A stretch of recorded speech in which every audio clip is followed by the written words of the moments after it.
चल हो जा शुरू। केसरिया से मन जोगी हुआ रे, दिल झूमे देखो पतवारा हुआ रे, दिल झूमे देखो पतवारा हुआ रे। हर पल मनाओ केसरी त्योहार। विमल, बोलो जुबान केसरी। राहुल जी को कभी मध्यकाल के मुगलों के वे अत्याचार याद नहीं आए जिन्होंने हिंदुस्तान का इस्लामीकरण करने के लिए कोई कोर कसर नहीं छोड़ी थी। कांग्रेस का वास्तविक चेहरा देश और दुनिया के सामने आ गया है। सिटीजनशिप अमेंडमेंट एक्ट ये किसी व्यक्ति, किसी जाति, किसी मत या किसी मजहब के खिलाफ नहीं है। अपने आप को एक्सीडेंटल हिंदू कहने वाले भारत की विरासत के बारे में गौरव की अनुभूति नहीं कर सकते हैं और उनसे उम्मीद करना भी मुझे लगता है कि ये अपने आप में नाइंसाफी होगी। राहुल गांधी जी हमेशा अपने वक्तव्यों के माध्यम से चर्चा में बने रहने के आदी हैं। जिन्हें भारत के इतिहास और भूगोल की जानकारी नहीं है वे इस प्रकार की अनर्गल टिप्पणियां करेंगे ही। खासतौर पर जब मैं राहुल गांधी की बात करता हूं तो मुझे याद आता है कि जिन लोगों ने कभी अपने आप को एक्सीडेंटल हिंदू कहा है वे भारत के इतिहास के बारे में चर्चा करेंगे तो ये हास्यास्पद ही होगा। भारत की एक समृद्ध परंपरा रही है और भारत को भारत बनाने के लिए हमारे ऋषि मुनियों, राजा महाराजाओं, जनता जनार्दन और समाज के प्रत्येक तबके का अपने अपने क्षेत्र में सबका योगदान रहा है। मुझे आश्चर्य इस बात का होता है कि राहुल जी बोलते समय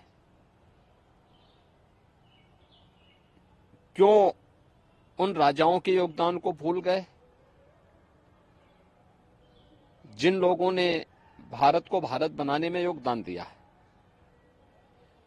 चंद्रगुप्त मौर्य हैं, अशोक महान हैं, महाराज मिहिर भोज हैं। यही परंपरा आगे बढ़ती है। पृथ्वीराज चौहान हैं, महाराणा प्रताप हैं, इससे पहले महाराज सुहेलदेव हैं, छत्रपति शिवाजी महाराज हैं। देश की आजादी की लड़ाई में 1857 के प्रथम स्वातंत्र समर के दौरान झांसी की रानी लक्ष्मीबाई या उन तमाम लोगों के, राजा महाराजाओं के, महारानियों के योगदान को कौन विस्मृत कर सकता है। आज भी भारत की गाथा में, भारत की परंपरा में बड़े सम्मान और श्रद्धा के साथ लोग उन्हें स्मरण करते हैं, उन्हें सम्मान देते हैं। लेकिन राहुल जी को कभी मध्यकाल के मुगलों के वे अत्याचार याद नहीं आए जिन्होंने हिंदुस्तान का इस्लामीकरण करने के लिए कोई कोर कसर नहीं छोड़ी थी।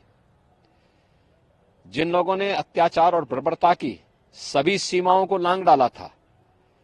अगर राहुल गांधी को इसके बारे में भी थोड़ी चर्चा करनी चाहिए। ये भी बताना चाहिए कि आखिर अयोध्या में राम मंदिर